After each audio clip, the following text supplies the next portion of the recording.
ਮੇਰੇ ਦਿਓਰ ਦਾ ਨਵਾਂ ਵਿਆਹ ਹੋਇਆ ਸੀ। ਮੇਰੀ ਦਰਾਣੀ ਜਦੋਂ ਵਿਦਾ ਹੋ ਕੇ ਘਰ ਆਈ ਤਾਂ ਆਪਣੇ ਨਾਲ 2 ਪੁਰਾਣੇ ਕੱਪੜਿਆਂ ਵਾਲੇ ਝੋਲੇ ਲੈ ਕੇ ਆਈ। ਮੈਂ ਸੋਚਿਆ ਨਵੀਂ ਵਿਆਹੀ ਵਹੁਟੀ ਤਾਂ ਨਵੇਂ ਕੱਪੜੇ ਲੈ ਕੇ ਆਉਂਦੀ ਹੁੰਦੀ, ਇਹ ਪੁਰਾਣੇ ਝੋਲੇ ਕਿਉਂ ਲੈ ਕੇ ਆਈ। ਇੱਕ ਦਿਨ ਮੈਂ ਕਿਚਨ ਵਿੱਚ ਗਈ ਤਾਂ ਸਾਰੀਆਂ ਰੋਟੀਆਂ ਤੇ ਸਬਜ਼ੀ ਗਾਇਬ ਸੀ। ਮੇਰੀ ਦਰਾਣੀ ਨੇ ਇਕੱਲੀ ਨੇ 8-10 ਬੰਦਿਆਂ ਦਾ ਖਾਣਾ ਖਾ ਲਿਆ ਸੀ। ਮੈਨੂੰ ਤਾਂ ਇਹ ਸਭ ਦੇਖ ਕੇ ਹੈਰਾਨੀ ਹੋ ਰਹੀ ਸੀ। ਪਤਾ ਨਹੀਂ ਉਹ ਸਾਰਿਆਂ ਤੋਂ ਕੀ ਛੁਪਾ ਰਹੀ ਸੀ।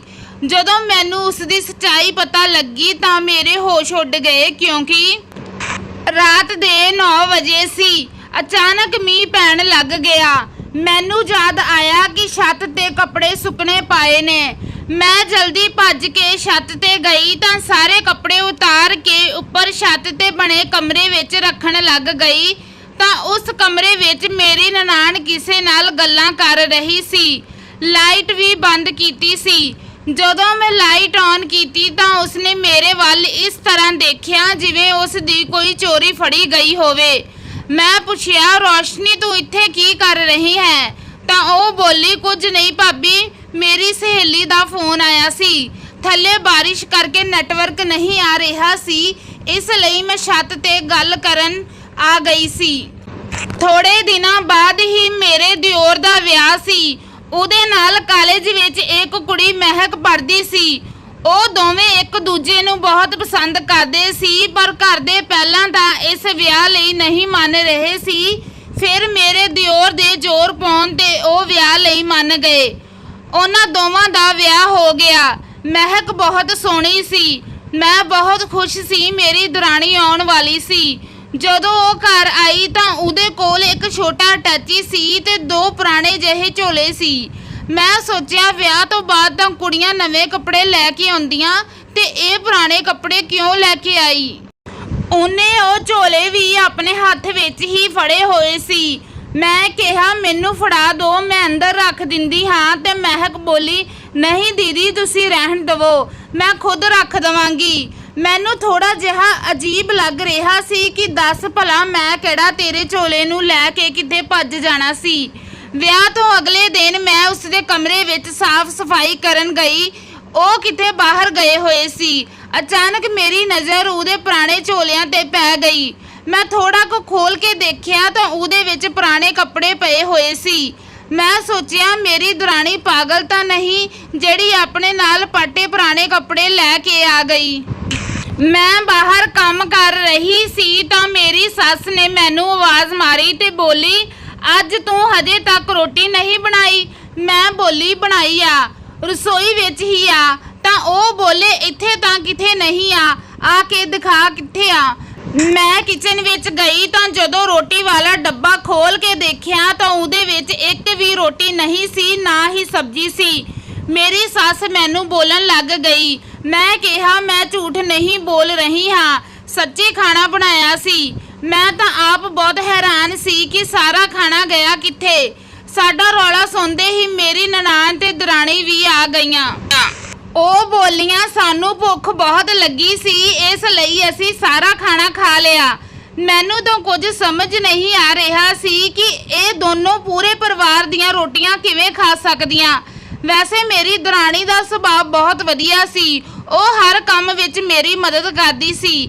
ਬਸ ਇੱਕ ਗੱਲ ਅਜੀਬ ਸੀ ਕਿ ਉਹ ਜਦੋਂ ਵੀ ਬਾਹਰ ਕੋਈ ਕੰਮ ਦਾ ਦੱਸ ਕੇ ਜਾਂਦੀ ਤਾਂ ਉਹ ਝੋਲੇ ਵੀ ਆਪਣੇ ਨਾਲ ਹੀ ਲੈ ਕੇ ਜਾਂਦੀ ਸੀ ਤੇ ਵਾਪਸ ਵੀ ਲੈ ਆਉਂਦੀ ਸੀ। ਮੇਰੀ ਨਨਾਣ ਦਾ ਵਿਵਹਾਰ ਵੀ ਕੁਝ ਅਲੱਗ ਲੱਗ ਰਿਹਾ ਸੀ। ਅੱਜ ਮੈਂ ਫਿਰ ਜਦੋਂ ਛੱਤ ਤੇ ਗਈ ਤਾਂ ਉਹਦੀ ਕਿਸੇ ਨਾਲ ਗੱਲਾਂ ਕਰਨ ਦੀ ਆਵਾਜ਼ ਆ ਰਹੀ ਸੀ। ਰੋਸ਼ਨੀ ਬੋਲ ਰਹੀ ਸੀ ਕਿ ਤੁਸੀਂ ਚਿੰਤਾ ਨਾ ਕਰੋ, ਮੈਂ ਟਾਈਮ ਤੇ ਸਾਰਾ ਸਮਾਨ ਲੈ ਕੇ ਆ ਜਾਊਂਗੀ। ਮੈਨੂੰ ਸੁਣ ਕੇ ਬਹੁਤ ਹੈਰਾਨੀ ਹੋਈ ਕਿ ਰੋਸ਼ਨੀ ਕਿਸ ਨਾਲ ਗੱਲ ਕਰ ਰਹੀ ਸੀ ਤੇ ਕਿਹਦੇ ਕੋਲ ਕਿਹੜਾ ਸਮਾਨ ਲੈ ਕੇ ਜਾਣਾ। ਮੈਂ ਇਸ ਗੱਲ ਬਾਰੇ ਆਪਣੇ ਪਤੀ ਨੂੰ ਦੱਸਿਆ ਤਾਂ ਉਹ ਬੋਲਿਆ, ਰੋਸ਼ਨੀ ਇਹੋ ਜਿਹੀ ਕੁੜੀ ਨਹੀਂ, ਪਰ ਫਿਰ ਵੀ ਬੱਚਿਆਂ ਦਾ ਕੋਈ ਪਤਾ ਨਹੀਂ ਹੁੰਦਾ। ਤੂੰ ਸਾਰੇ ਪਾਸੇ ਧਿਆਨ ਰੱਖਿਆ ਕਰ, ਮੈਂ ਤਾਂ ਕੰਮ ਤੇ ਹੁੰਦਾ। ਮੈਂ ਕਿਹਾ, ਠੀਕ ਹੈ। ਮੇਰੇ ਪਤੀ ਬੋਲੇ, ਭੁੱਖ ਬਹੁਤ ਲੱਗੀ ਆ, ਜਲਦੀ ਰੋਟੀ ਲਿਆਓ। ਮੈਂ ਕਿਚਨ ਵਿੱਚ ਰੋਟੀ ਲੈਣ ਗਈ। ਜਦੋਂ ਸਬਜ਼ੀ ਪਾਉਣ ਲੱਗੀ ਤਾਂ ਸਬਜ਼ੀ ਦਾ ਇੱਕ ਚਮਚਾ ਵੀ ਨਹੀਂ ਸੀ। ਮੈਨੂੰ ਤਾਂ ਕੁਝ ਸਮਝ ਨਹੀਂ ਆ ਰਿਹਾ ਸੀ। ਐਨੇ ਨੂੰ ਮਹਿਕ ਵੀ ਆ ਗਈ। ਮੈਂ ਕਿਹਾ, ਮਹਿਕ ਤੂੰ ਖਾਣਾ ਖਾ ਲਿਆ? ਤਾਂ ਉਹ ਬੋਲੀ, ਹਾਂਜੀ ਦੀਦੀ, ਸਬਜ਼ੀ ਬਹੁਤ ਸਵਾਦ ਸੀ, ਮੈਂ ਸਾਰੀ ਖਾ ਲਈ। ਮੈਨੂੰ ਬਹੁਤ ਹੈਰਾਨੀ ਸੀ ਕਿ ਉਸਨੇ ਕੱਲੀ ਨੇ ਭਲਾ ਇੰਨੀ ਸਬਜ਼ੀ ਕਿਵੇਂ ਖਾ ਲਈ। ਮੈਂ ਸੋਚਿਆ ਕੁਝ ਤਾਂ ਗਲਤ ਹੈ, ਮੈਨੂੰ ਇਹਨਾਂ ਤੇ ਨਜ਼ਰ ਰੱਖਣੀ ਪੈਣੀ। ਸ਼ਾਮ ਨੂੰ ਮੇਰੀ ਦਰਾਣੀ ਕੋਈ ਕੰਮ ਦਾ ਕਹਿ ਕੇ ਬਾਜ਼ਾਰ ਗਈ ਸੀ। ਜਦੋਂ ਵਾਪਸ ਆਈ ਤਾਂ ਉਹ ਲੰਗੜਾ ਕੇ ਤੁਰ ਰਹੀ ਸੀ। ਜਦੋਂ ਮੈਂ ਪੁੱਛਿਆ ਕੀ ਹੋਇਆ ਤਾਂ ਬੋਲੀ, ਕੁਝ ਨਹੀਂ, ਲੱਤ ਵਿੱਚ ਦਰਦ ਹੋ ਰਿਹਾ ਹੈ, ਤੇ ਆਪਣੇ ਕਮਰੇ ਵਿੱਚ ਚਲੇ ਗਈ। ਥੋੜੀ ਦੇਰ ਬਾਅਦ ਮੇਰੀ ਨਨਾਣ ਵੀ ਕਾਲਜ ਤੋਂ ਆ ਗਈ ਤੇ ਉਹਦੀ ਬਾਂਹ ਤੇ ਪੈਰ ਤੇ ਵੀ ਸੱਟ ਲੱਗੀ ਹੋਈ ਸੀ। ਉਹ ਵੀ ਹੌਲੀ-ਹੌਲੀ ਤੁਰ ਰਹੀ ਸੀ। ਜਦੋਂ ਮੈਂ ਉਹਨੂੰ ਪੁੱਛਿਆ ਕੀ ਹੋਇਆ, ਇਸ ਤਰ੍ਹਾਂ ਕਿਉਂ ਚੱਲ ਰਹੀ, ਤਾਂ ਉਸਨੇ ਕਿਹਾ, ਕੁਝ ਨਹੀਂ, ਬਸ ਉਦਾਂ ਹੀ ਥੋੜਾ ਦਰਦ ਹੋ ਰਿਹਾ। ਇਹਨਾਂ ਦੋਨਾਂ ਦੇ ਇੱਕੋ ਟਾਈਮ ਕਿੱਦਾਂ ਸੱਟ ਲੱਗ ਸਕਦੀ ਹੈ? ਮੈਂ ਮਹਿਕ ਤੇ ਰੋਸ਼ਨੀ ਦੋਨਾਂ ਨੂੰ ਪੁੱਛਿਆ ਕਿ ਸੱਚ-ਸੱਚ ਦੱਸ ਦਿਓ, ਕੀ ਗੱਲ ਹੈ? ਕਦੇ ਕਿਚਨ ਵਿੱਚ ਸਾਰੀਆਂ ਰੋਟੀਆਂ ਗਾਇਬ ਹੋ ਜਾਂਦੀਆਂ ਤੇ ਕਦੀ ਸਬਜ਼ੀ। ਪੁੱਛਣ ਤੇ ਤੁਸੀਂ ਕੋਈ ਸਹੀ ਜਵਾਬ ਨਹੀਂ ਦਿੰਦੀਆਂ ਤੇ ਉਹ ਆਪਣਾ ਪੁਰਾਣਾ ਝੋਲਾ ਲੈ ਕੇ ਕਿੱਥੇ ਜਾਂਦੀਆਂ? ਉਹ ਦੋਨੋਂ ਘਬਰਾ ਗਈਆਂ। ਫਿਰ ਮਹਿਕ ਬੋਲੀ, ਦੀਦੀ ਇਹੋ ਜਿਹੀ ਕੋਈ ਗੱਲ ਨਹੀਂ ਹੈ, ਤੁਸੀਂ ਸਾਨੂੰ ਗਲਤ ਸਮਝ ਰਹੇ ਹੋ। ਪਰ ਮੇਰੀ ਵੀ ਜਿੱਦ ਸੀ ਕਿ ਅੱਜ ਸਾਰੇ ਸੱਚ ਦਾ ਪਤਾ ਕਰਕੇ ਹੀ ਰਹਿਣਾ। ਫਿਰ ਰੋਸ਼ਨੀ ਬੋਲੀ, ਠੀਕ ਹੈ ਭਾਬੀ, ਤੁਸੀਂ ਚਲੇ ਜਾਓ ਸਾਡੇ ਨਾਲ, ਤੁਹਾਨੂੰ ਸਾਰਾ ਸੱਚ ਦੱਸ ਦਿੰਦੇ ਹਾਂ। ਤੇ ਉਹ ਦੋਨੋਂ ਮੈਨੂੰ ਆਟੋ ਕਰਕੇ ਸ਼ਹਿਰ ਦੇ ਦੂਜੇ ਪਾਸੇ ਲੈ ਗਈਆਂ ਤੇ ਇੱਕ ਅਨਾਥ ਆਸ਼ਰਮ ਦੇ ਸਾਹਮਣੇ ਆਟੋ ਰੁਕ ਗਿਆ ਤੇ ਮੈਨੂੰ ਆਸ਼ਰਮ ਦੇ ਅੰਦਰ ਲੈ ਗਈਆਂ। ਮੈਂ ਕਿਹਾ, ਮੈਨੂੰ ਇੱਥੇ ਕਿਉਂ ਲੈ ਕੇ ਆਈਆਂ? ਤਾਂ ਮਹਿਕ ਬੋਲੀ, ਤੁਸੀਂ ਅੰਦਰ ਤਾਂ ਚਲੋ। ਜਦੋਂ ਮੈਂ ਅੰਦਰ ਗਈ ਤਾਂ ਦੇਖ ਕੇ ਪਛਾਣ ਗਈ, ਉੱਥੇ ਕੁੜੀਆਂ ਮਹਿਕ ਦੇ ਕੱਪੜੇ ਪਾ ਕੇ ਘੁੰਮ ਰਹੀਆਂ ਸੀ। ਤੇ ਉਹ ਬੋਲੀ, ਦੀਦੀ ਉਹ ਸਾਰੇ ਮੇਰੇ ਵਿਆਹ ਤੋਂ ਪਹਿਲਾਂ ਦੇ ਕੱਪੜੇ ਸੀ, ਮੇਰਾ ਇੱਥੇ ਆਉਣ ਦਾ ਟਾਈਮ ਨਹੀਂ ਲੱਗਿਆ, ਇਸ ਲਈ ਮੈਂ ਆਪਣੇ ਪੁਰਾਣੇ ਕੱਪੜੇ ਨਾਲ ਲੈ ਆਈ ਸੀ ਤੇ ਜਦੋਂ ਇੱਥੇ ਲੋੜ ਹੁੰਦੀ ਤਾਂ ਦਾਨ ਕਰ ਜਾਂਦੀ ਹਾਂ। ਰੋਸ਼ਨੀ ਬੋਲੀ, ਉਸ ਦਿਨ ਮੈਨੂੰ ਆਸ਼ਰਮ ਤੋਂ ਹੀ ਫੋਨ ਆਇਆ ਸੀ। ਇਹਨਾਂ ਕੋਲ ਖਾਣ ਨੂੰ ਕੁਝ ਨਹੀਂ ਸੀ, ਤਾਂ ਹੀ ਮੈਂ ਕਹਿ ਰਹੀ ਸੀ ਕਿ ਚਿੰਤਾ ਨਾ ਕਰੋ, ਮੈਂ ਸਾਰਾ ਕੁਝ ਲੈ ਆਉਂਗੀ। ਤਾਂ ਹੀ ਕਦੇ ਰੋਟੀਆਂ ਤੇ ਕਦੇ ਸਬਜ਼ੀ ਗਾਇਬ ਹੁੰਦੀ। ਜਿੰਨੇ ਵੀ ਲੋਕ ਇਸ ਅਨਾਥ ਆਸ਼ਰਮ ਨਾਲ ਜੁੜੇ ਹੋਏ ਹਨ, ਉਹ ਵਾਰੋ-ਵਾਰੀ ਆਪਣੇ ਘਰੋਂ ਖਾਣਾ ਲੈ ਕੇ ਆਉਂਦੇ।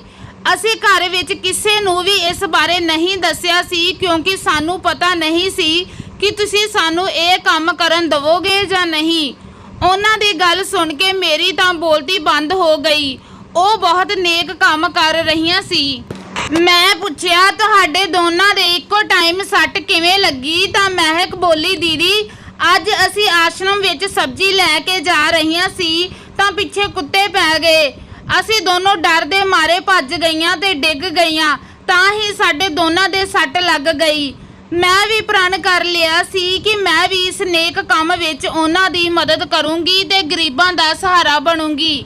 ਆਪਣੇ ਲਈ ਤਾਂ ਹਰ ਕੋਈ ਜੀ ਲੈਂਦਾ, ਪਰ ਦੂਜਿਆਂ ਲਈ ਜੀਣ ਦਾ ਮਜ਼ਾ ਹੀ ਕੁਝ ਹੋਰ ਹੁੰਦਾ।